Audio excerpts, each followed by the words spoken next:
आइए बच्चों, आज कक्षा 12वीं गणित में हम निश्चित समाकलन के बारे में अध्ययन करेंगे, यानी कि डिफरेंट इंटीग्रल होता क्या है। देखिए बच्चों, इसके पहले आप अनिश्चित समाकलन पढ़ चुके हैं।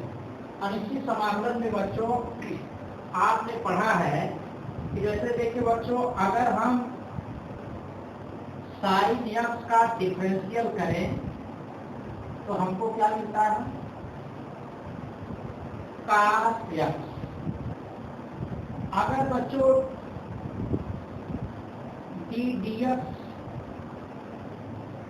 साइन एक्स प्लस बच्चों 1 का अगर डिफरेंशियल करें तब भी हमको क्या मिलेगा, कॉस एक्स। अगर बच्चों यही dx निकाले किसका, साइन एक्स प्लस 2 का, तब भी हमको क्या मिलता है, कॉस एक्स। तो बच्चों देखिए, हम यहाँ अगर कोई भी कांस्टेंट अगर जोड़ते जाएंगे साइन में तो हमको हमेशा डिफरेंशियल कॉस एक्स मिलेगा। तो हमने बताया था बच्चों कि इंटीग्रल जो होता है, समाकलन होता है जो, वो ठीक अवकलन का क्या होता है, उल्टा होता है। तो बच्चों समाकलन में हम ये पता करना चाहते हैं कि जिसका हम समाकलन करते हैं बच्चों, ये पता करते हैं कि ये किस फलन का अवकलन है। अब जैसे बच्चों यहाँ देखिए जो कॉस एक्स है, अगर हम कॉस एक्स का समाकलन करें तो देखिए बच्चों, यहाँ जो आपका कॉस एक्स का जब हम समाकलन करेंगे तो यही पता करना है हमको कि ये किसका अवकलन है, यानी कॉस एक्स किसका अवकलन। तो साइन एक्स का अवकलन है बच्चों, इसका मतलब कि कॉस एक्स का जो समाकलन होगा वो साइन एक्स, क्योंकि साइन एक्स का डिफरेंशियल क्या होता है, कॉस एक्स होता है। अगर यहाँ से देखिए बच्चों इसमें, तो कॉस एक्स का जो हमारा समाकलन होगा, तो यहाँ से देखिए बच्चों साइन एक्स प्लस 1 का डिफरेंशियल कॉस एक्स है। इसका मतलब कि यहाँ साइन एक्स प्लस 1 इसका समाकलन कह सकते हैं कि यानी कि साइन एक्स प्लस 1 क्या है, कॉस एक्स का समाकलन। अगर यहाँ से देखें इंटीग्रल कॉस एक्स डीएक्स बच्चों क्या हो जाएगा, इसका समाकलन साइन एक्स प्लस 2, क्योंकि साइन एक्स प्लस 2 का डिफरेंशियल हम करेंगे कॉस एक्स। इस तरीके से बच्चों हम कोई अगर कांस्टेंट यहाँ ले लें तो हमेशा बच्चों कॉस एक्स का जो डिफरेंशियल आएगा हमेशा हमको क्या है, साइन एक्स प्लस कोई भी कांस्टेंट हो उसी के बराबर हो। इसका मतलब बच्चों अगर हम जनरल रूप में लें D x sine x plus, यानी कि कोई कांस्टेंट ले सकते हैं। अगर इसका डिफरेंशियल करेंगे बच्चों, क्योंकि साइन एक्स का डिफरेंशियल क्या होता है, कॉस एक्स, और जो कांस्टेंट सी है उसका डिफरेंशियल क्या होता है, 0। तो आगे 0 लिखेंगे नहीं, क्योंकि कॉस एक्स में 0 जोड़ेंगे फिर कॉस एक्स आएगा। तो इस हिसाब से बच्चों अगर देखा जाए कॉस एक्स डीएक्स, इस प्रकार बच्चों देखिए यहाँ पर कॉस एक्स का जो समाकलन होगा वो क्या होगा, साइन एक्स प्लस सी। तो इस कॉस एक्स का बच्चों देखिए रहे हैं कि जो डिफरेंशियल है साइन एक्स प्लस सी है। और बच्चों साइन एक्स प्लस सी, यहाँ पर 1 2 3 4 5 कुछ भी रख सकते हैं यहाँ, यानी कि कोई भी कांस्टेंट रख सकते हैं। इसका मतलब कॉस एक्स का जो समाकलन है बच्चों क्या है, अनिश्चित है। ये अनिश्चित मान देगा बच्चों, सी का वैल्यू आप डालते जाएंगे तो ये अनिश्चित मान देता रहेगा। इसीलिए बच्चों ऐसे समाकलन को हम अनिश्चित समाकलन कहते हैं।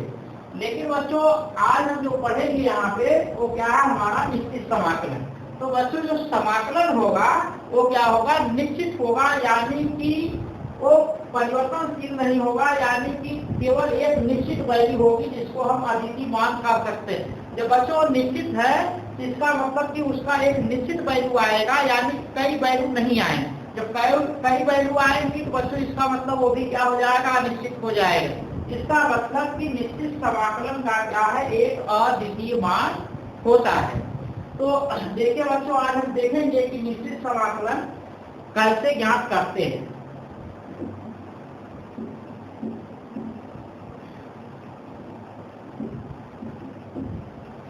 और बच्चों हमने आपको बार बार ये बताया है कि जो आपका समाकलन होता है, जैसे हम किसी फलन का अगर समाकलन ज्ञात करते हैं तो बस ये पता करना चाहते हैं कि जो फलन है ये किसका अवकलन है। तो हम ये पता कर लेते हैं कि किस फलन का अवकलन है। तो वही फलन बच्चों क्या होता है, उस फलन का समाकलन हो जाता है जिसका हम ज्ञात करना चाहते हैं समाकलन। तो आगे बच्चों आप देखें निश्चित समाकलन होता क्या। देखिए बच्चों यहाँ आपको बताया गया है कि निश्चित समाकलन एक अद्वितीय मान होता है। निश्चित देखिए बच्चों द्वितीय अगर होता तो इसका मतलब दूसरा मान होता, लेकिन अद्वितीय है इसका मतलब कोई दूसरा मान नहीं, केवल एक ही मान होगा। आगे है निश्चित समाकलन को, निश्चित समाकलन को बच्चों integral a b f dx से प्रदर्शित करते हैं। ये देखिए बच्चों जो f है ये क्या है, एक फलन है। किसी फलन का हमको क्या है, समाकलन ज्ञात करना है। तो बच्चों ये जो फलन होता है ये क्या है, किसी फलन का अवकलन होता है। क्योंकि बच्चों जब हम किसी फलन का अवकलन करते हैं तो जो प्राप्त होता है वो भी एक फलन होता है। तो ये बच्चों क्या है, किसी फलन का अवकलन है। तो हम समाकलन में यही ज्ञात करते हैं कि ये जो फलन है किसका अवकलन है। तो निश्चित समाकलन को बच्चों देखिए, अनिश्चित समाकलन को बच्चों हम केवल f dx से निरूपित करते थे, यानी कि उसकी कोई सीमा नहीं होती थी, यानी कि हम किस सीमा के अंतर्गत इसका समाकलन करते थे। लेकिन यहाँ बच्चों देखिए एक सीमा दे दी गई है, यानी कि जो f का समाकलन हम कर रहे हैं वो कहाँ से कहाँ तक कर रहे हैं, a से b तक। केवल उनका समाकलन कहाँ से कहाँ तक किया जा रहा है, a से b तक। a को बच्चों समाकलन की निम्न सीमा कहते हैं और b को समाकलन की उच्च सीमा, यानी कि इसको लोअर लिमिट और इसको क्या कहेंगे, अपर लिमिट। तो यहाँ a और b क्या है, समाकलन के इंटीग्रल के lower limit and upper limit होते हैं। यहाँ आपको बताया भी गया है कि जहाँ a समाकलन की निम्न सीमा यानी कि लोअर लिमिट एवं b समाकलन की उच्च सीमा कहलाती है। अब देखिए बच्चों जो निश्चित समाकलन होता है उसको दो विधियों से, दो तरीके से हम ज्ञात कर सकते हैं। एक तरीका होता है बच्चों योगफल की सीमा के रूप में, और दूसरा जो तरीका है बच्चों, लेकिन जैसे यहाँ पर जो दूसरा तरीका है बच्चों इंटीग्रल a से b f dx जिसका हम समाकलन कर रहे हैं, तो ये जो बच्चों f है जब इसका हम समाकलन करेंगे तो मान लेते हैं कि जो समाकलन हमारा आया क्या है, f फलन के रूप में आ गया।